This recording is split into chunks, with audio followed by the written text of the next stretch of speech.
Hello दोस्तों, नमस्ते, प्रणाम। मैं सुनीता यादव आज अपने यूट्यूब चैनल पे आप सब लोग का स्वागत करती हूँ। और आज आप सब लोग के बीच में मैं नाच गीत लेके आ रही हूँ।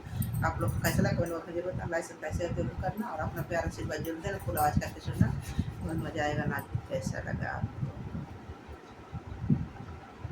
भर दिहला पेट पिया बोलिया सुनाई के, भर दिहला पेट पिया बोलिया सुनाई के, चली जबै नैहर बिरनवा बोलाई के, चली जबै नैहर बिरनवा बोलाई के।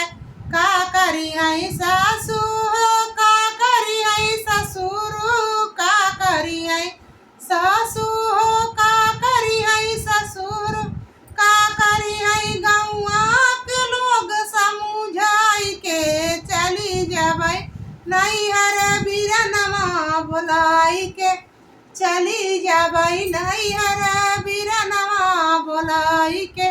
भर दिहला पेट पिया बोलिया सुनाई के, चली जबै नैहर बिरनवा बोलाई के, चली जबै नैहर बिरनवा बोलाई के।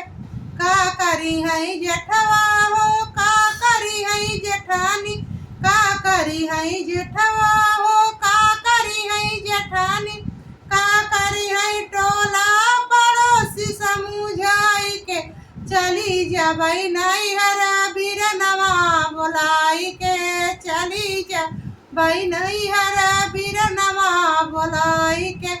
भर दिहला पेट पिया बोलिया सुनाई के, चली जबै नैहर बिरनवा बोलाई के, चली जबै नैहर बिरनवा बोलाई के।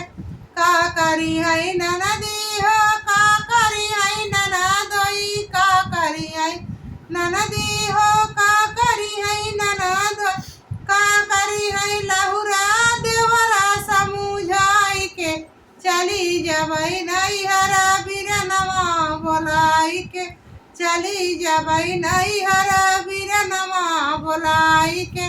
भर दिहला पेट पिया बोलिया सुनाई के, भर दिहला पेट पिया बोलिया सुनाई के, चली जबै नैहर बिरनवा बोलाई के, चली जबै नैहर बिरनवा बोलाई के।